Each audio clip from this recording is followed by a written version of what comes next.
Did you ever follow a diet thinking it would make you healthier, but it ended up making you worse? Well, that was my story. I was following all the nutrition advice. I kept an alkaline diet, I was eating plant-based foods, and I cut out a lot of fats, especially saturated fats. And it was slowly draining my body. Instead of making me healthier, my vegetarian diet and alkaline diet was leaving me feeling tired all the time. My mind was foggy and I was spending more time in bed and on the couch than actually being able to live my life. But once I made a few key changes, everything turned around, and that's what I want to share with you in this video. In this video, I will share with you the insights I got in my journey around rebuilding my strength from a nutritional point of view. I will also be sharing with you where I started out and how I got to where I am now. I will be giving you an overview of the elements of a nutrient-dense diet and why it's so important for the body. And at the end, I will be sharing important steps with you that you can take in figuring out what your body actually needs, and also which tests might be interesting to take. The real game changer for me was when I came across this book, the Nourishing Traditions book of baby and childcare. It may sound like a strange title, but this book completely changed my view of nutrition and diet completely upside down. It's a book by Sally Fallon Morell, and I highly recommend this read if you're interested in getting pregnant or having children. So this book really resonated with me, and it mentioned another person, Dr. Natasha Campbell-McBride, and I was immediately drawn towards reading that book. And that is the GAPS book, that is Gut and Physiology Syndrome. And I will be linking both of these books in the video description. And they are absolutely revolutionary about understanding the processes in the body. With this knowledge, I unlocked the key to reversing my fatigue. For better context, I'm going to do a quick rewind to the year 2018, when I was in a full-time job and I was doing regular sports, and I actually felt quite fine. The thing is, I had seen over the years my older colleagues getting more and more ill with their diet that they were eating, which was a lot of ordered in ready meals and pizza, pasta, and that kind of thing. And I decided that I don't want to go down that path. I wanted to take some preventative measures by eating what I thought was healthy. So I was reading a lot into this alkaline diet that's supposed to keep you really healthy, and they were telling me to lower my proteins, lower my fats, and eat lots of vegetables and meat and so on. They were all being seen as creating acidness milieu, an acidous environment in the body, and this is supposed to promote disease. So I started implementing this diet. What I didn't know at the time is that my body was already pretty depleted by my reckless teenager times and my early 20s. I had done a lot of damage, but since my body was working, I had no idea that I was on the verge of the tipping point. So switching my diet to vegetarian and alkaline ended up using up the last of my resources, and I will let you know why. Besides the health aspect, I had actually changed out to a vegetarian diet because of the ethical reasons. I just had a lot of information about the way that animals are treated and what's done to them and how they're traveling around, and yeah, I just didn't feel right eating meat coming from mass-produced sources, and it was really difficult to figure out where to get healthy and happy animals from. So I thought it was just the easiest thing to go vegetarian completely. And after about 4 years of this diet, my body was getting drained more and more. This was a very slow transition, so it took me a long time to realize that I had fallen into chronic fatigue. So I'm wondering if any of you out there have had similar experiences where the chronic fatigue just slowly encroached upon you and left you completely exhausted. Feel free to let me know about that in the comments. I would much appreciate that. In the meantime, in these 4 years, I had actually quit my job in the search of my true purpose, and I had come to a point where I knew exactly what I wanted to be doing, but I was unable to, physically and mentally. I could barely get anything done, and I was sleeping hours and hours. I had to have naps a few times a day, and I was sleeping 9 or 10 or 11 hours often, because I just felt so exhausted. This was really frustrating to me. And also, I had this huge wish to become a mother, and I knew that in this state, that was an impossible feat. Like, I was not ready for pregnancy, and I didn't even know if I could get pregnant. And on top of this, when I got my hormone levels checked, they were at a complete low level, like crazy low. And that kind of gave me the feeling that there was no chance for me. The doctors suggested to do hormone therapy, but that just didn't feel right for me. It didn't resonate with me, so I started looking for other solutions. Is there some other way that I can help heal and fix my body again? So this is when Sally Fallon's book popped up and then led me on to Natasha's book, Gaps. And I am truly grateful for this. So I will give you some insights about what it's all about. So at the start of 2024, I started the Gaps introductory diet, because there's the full diet and the intro diet. And this is an elimination diet where you start really, really basic. You're making your own bone and meat broths and cooking the vegetables slowly and for a long time. And aside from that, you are leaving almost everything out. So there's no starchy vegetables, for example, no potatoes and stuff like that, no grains, and you're concentrating on bringing in high concentrated fats, healthy, especially raw animal fats like raw milk butter and things like raw egg yolk.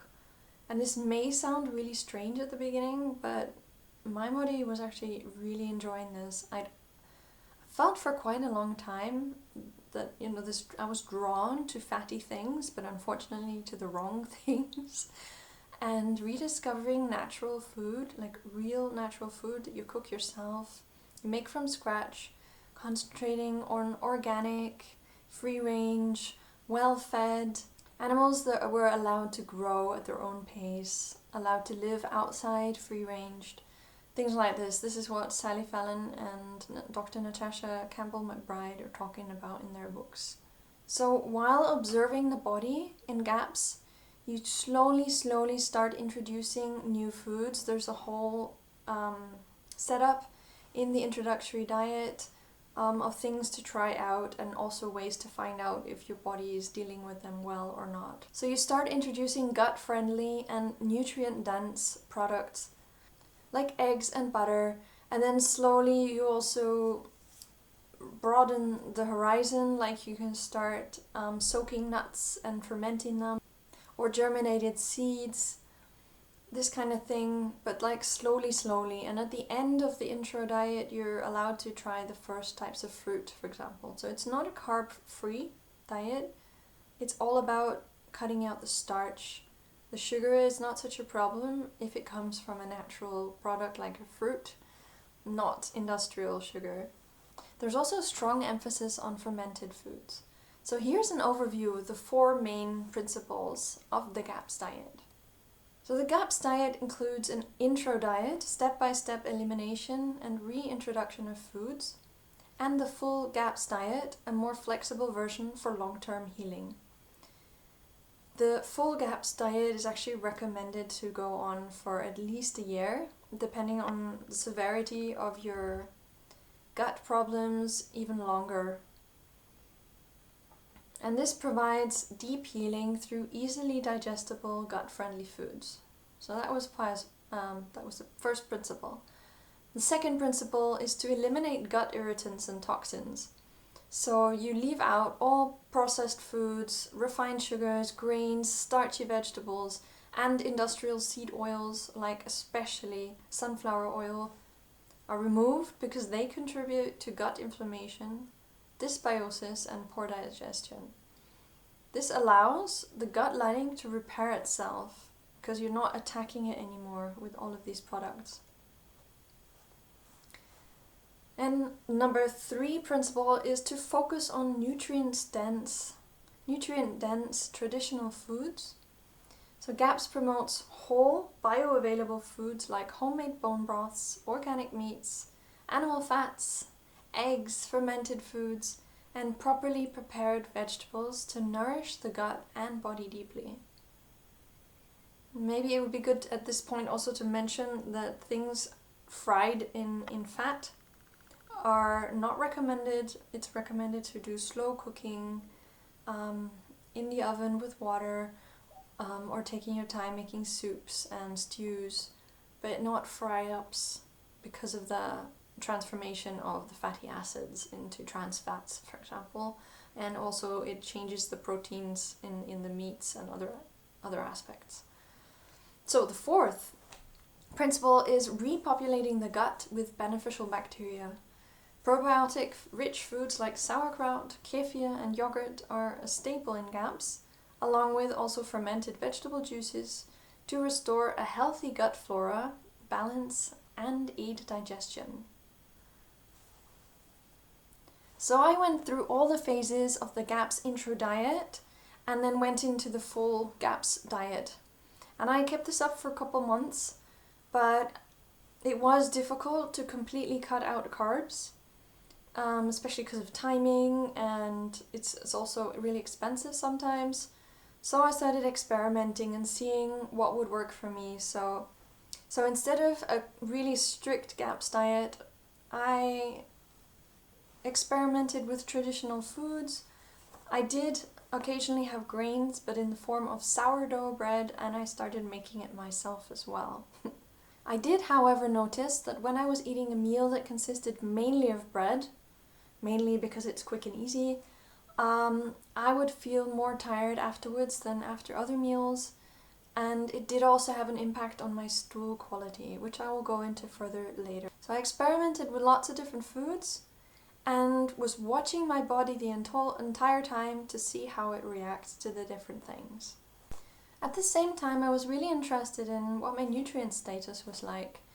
Sally Fallon had mentioned several nutrients like omega-3 and vitamin D3 and K2, and I was really curious to find out what my levels are at. So I did more research and I ended up taking an omega-3, vitamin D3 and a K2 blood test. It's a dry blood test where you take a droplet of blood from your finger. And I discovered that my saturation was extremely low. And that made me realize that that's one of the main reasons that I have such chronic fatigue. So I started supplementing immediately with really high quality products. I will be doing another video on the effects of omega-3 on cell functionality and how they play a role together with vitamin D3 and K2, because this is so important to understand this. So one thing I will say is before you run to the next pharmacy and buy some cheap omega-3 capsules, you must know that there are not many sources that sell high quality, full spectrum, as opposed to concentrated omega-3 fish oil. And it is really important to have a product that is not rancid. If you want to know more about this, feel free to drop me a message in the comment section and I will get back to you. At the time that I started taking the fish oil, I had hand eczema that was completely covering my hand already. It had started on one finger and it started spreading across, and I was getting really, really worried, and it was irritated, it was itchy, and yeah, I just felt really, really bad about that. And once I'd started taking the fish oil regularly, I noticed after 3 months that it had stopped increasing and it was actually starting to recline. And by the end of 4.5 months after taking, or during taking the fish oil, my hand eczema completely vanished. Why is this? In the body, it's really important to have a good balance between omega-3 and omega-6 in the cells, because these are the key for battling inflammation. If you have too much omega-6, then your body is in a constant state of inflammation, and increasing the omega-3 levels can take your inflammation back down. Both have a key role in functions, but mostly in our modern diets, omega-6s are available in absolute surplus. So we have usually a much higher level of omega-6s in our body than omega-3s, and that's not good. This also makes the cell membranes less elastic, which means that they're not as permeable. Nutrients cannot come into the cells as well, and also in the cell process toxins are created, and they need to be taken back out of the cell. But if the cell membranes are really strong and inflexible, then the toxins remain in the cell and start slowly killing the cell. So what other changes did I experience during this time? Right at the start of GAPS, I had this absolute phenomenon. My brain fog absolutely lifted. And the funny thing is, I had no idea that I had brain fog until it went away. Because all of a sudden, I felt really clear in my head and I could think straight and I could concentrate much better. And this was due to cutting out the starchy vegetables and all starches in my diet. For some reason, eating lots of starch causes brain fog. And cutting it out, like if you go on a keto or low carb diet, then you will probably have this happen to you, that your brain fog will disappear. Another side effect of leaving out starchy grains and other vegetables is that at the end of a meal, I used to feel like really tired and I would just zonk out on the couch. But during GAPS and not having the starches, I felt just as energized or even more after a meal than before one. My next big breakthrough was about 3 months into the GAPS diet, when I discovered that I had been working on the computer for more than 3 hours without being completely exhausted, having burning eyes and having to take a long break or a nap. So that was already a really, really good sign for me that things were starting to pick up. And it gave me the first glimpses of what it's like to function again. The more I learned from Dr. Natasha Campbell-McBride in her quite fat book explaining the processes in the body, the more I realized how the liver works, how the different organs work, what they need, which building blocks are necessary for them to produce the hormones that they are producing. These building blocks, for example, come in the form of fats. For example, saturated fats are needed as the base for creating cholesterol, which is the precursor to all steroid hormones. What are steroid hormones? That is, for example, the hormones we need for reproduction, like progesterone and estrogen and DHEA. So if you don't have enough cholesterol in your body because you're not having enough fat, then your body cannot produce these hormones and it will be concentrating on putting the stuff elsewhere for more vital functions to keep the body alive. I had actually tested my cholesterol a couple years into the alkaline diet and they had been extremely low. And back then even a holistic doctor had told me to start eating more butter. I had actually tested my cholesterol levels during the alkaline diet because some doctor told me to, and now I realized that having such low cholesterol was probably one of the main reasons that my hormone levels were so low. Our cells also need a lot of micronutrients to produce what they need to produce in order for us to function. And the problem is that we are not getting enough of these micronutrients from our food because in the last decades, or maybe centuries, our soils have been depleted by modern agricultural techniques that do not replenish the soil with what they need. There are actual studies out there that compared the nutrient levels of food in the 1960s to the 1990s, and I think this was repeated again about 20 years later.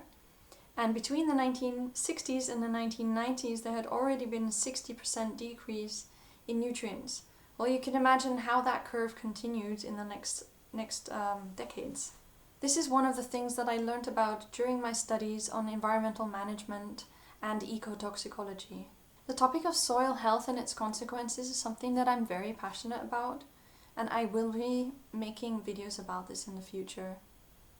So anyways, these insights led me to realize that it's time for me to top up my nutrients by taking a multivitamin, multi-mineral complex that was from natural sources. So I started taking this regularly to up my levels. There's things also like iodine in it and selenium and many other minerals and vitamins that are needed for the body's processes. And once again, this is a topic that I will go into more detail into in further videos. Learning to eat real food that heals and energizes the body was a long process, and it took a lot of rethink. We started seeking out farmers markets and buying locally sourced organic products from small farms in our area. We looked out for grass-fed, grass-finished animal products, free-range chickens, and so on. We cooked nearly everything from scratch, made bone broths, fermented vegetables, and even made our own sourdough bread. So at the time of filming, so this is pretty much 1 year after starting the GAPS diet and introducing a lot of nutrient-dense foods into my diet. I ate loads of raw milk butter, ghee, coconut fat, and animal fats like tallow, and I have been able to vastly improve my life quality. I now wake up feeling motivated instead of groggy. I'm a lot clearer and more focused. I can spend literally hours working on the computer, then take a break to do some sports, and then get back to work on the computer and still not feel exhausted. And this was absolutely unimaginable just 6 months ago. If any of you out there are also suffering from chronic fatigue, then you know exactly what I mean. What might be normal for some people seems completely impossible to others. I am incredibly grateful for all these developments from the past year. One of the big things that happened to me when I finally allowed myself to eat meat was that my body went ballistic. That first chicken broth that I made, when I drank it, it felt like a life's elixir. It literally felt like life's energy was seeping back into my body. The first meat that I ate felt so good and my body was so grateful. I started craving meat a lot, but not in an addictive kind of way. But I was finally hearing what my body was trying to tell me. So one of my biggest takeaways from trying the GAPS diet was allowing myself to recalibrate my mind so that I was finally able to and willing to listen to what my body needs and wanted. GAPS is based from insights from specific low-carb diets, and this has advantages for many people. However, if you are suffering from ongoing stress and your body is already under a lot of duress, then low-carb or keto will probably not be the right thing for you, since they can increase stress on the body. In that case, it would be really important to figure out how to reduce your stress levels long term and to really work on that. Here, I would recommend reducing carbs, like having smaller portion sizes than usual and upping on the fats, and slowly increasing the nutrient-dense foods and slowly decreasing the amount of carbs or starchy carbs in your diet. This could be a good way to get the body the nutrients that it needs to also lower its stress levels anyway, because it puts a lot of stress on the body and strain when we are depleted of vital nutrients. The more we up these, the easier the body can deal. Of course, the psychological stress also needs to be worked on, and this is something that I can offer to help you with in one-on-one, so if you're interested, feel free to reach out and contact me. Even if the GAPS diet doesn't suit you entirely, I highly recommend reading Natasha's blue book, which I will link in the description below, because it really gives valuable insights on how the body works and can help you understand the underlying principles. Learning to observe the effects of different foods on the body was a really important step to me. Things that I would encourage you to look out for are changes in your skin. How are your eyes feeling? Are you getting dry lips? What does your tongue look like? Does it have a white coating? How is your energy after a meal? How's your energy in general? How do you feel when you get up as opposed to when you went to bed? What is your stool like? How often are you needing to urinate? Really let your body communicate with you and see which steps you can make to improve such symptoms, which foods you should avoid and which you should increase. So I would like to encourage you to become more aware of these things and pay less attention to the concepts and ideas that are ingrained in your mind. I also suggest reducing the number of foods eaten at once so it's easier to tell which foods are causing which symptoms. especially on stool composition.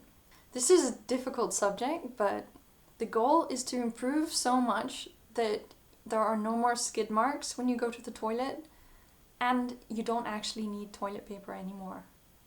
I would also encourage you to get your omega-3 levels tested with a dry blood test, and also vitamin D3 and K2. These tests can actually be ordered and done at home, and you can then send them into the lab. So you don't even need to go to a doctor's office to do this. Also, I would encourage you, if you have a good budget, to do other testing, to test the minerals in your body, like selenium or iodine. And since there are a lot of things that can't be tested well in the blood, I would look these subjects up if I were you and see which things can be tested. There's also the possibility of doing a hair mineral test, as long as you're not dyeing your hair. Especially if you're a woman wanting to get pregnant, I would really recommend checking your hormone levels. Once again, there are tests that you can order online, and you test your saliva and then you send it in to the lab and you get your results. Here it might be a good idea to consult a holistic doctor to talk about the different values, because this is a more complex subject and they need to be in the right ratio and so on, and there might be other things to find out then, depending maybe on also your mineral levels. You might have to have a look at your thyroid function or see if your liver's working properly and so on.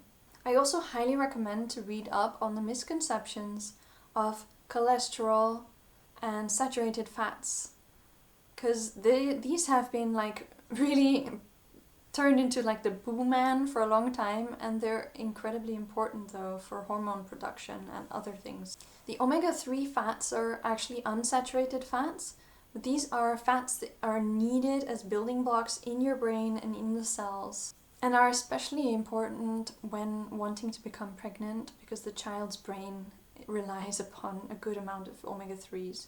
And just to go a little bit into this topic, when you're pregnant and your child is growing in your body, he will be prioritized. So he will be getting the nutrients that you might need if you don't have enough for both. So yeah, I really recommend to read Sally Fallon's book if you're interested in having children.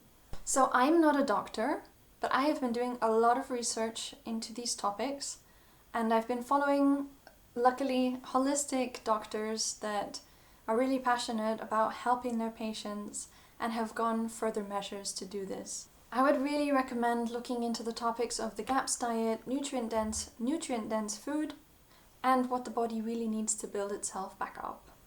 One positive thing that I did learn about vegetarian diets is that they are amazing and great for detoxing.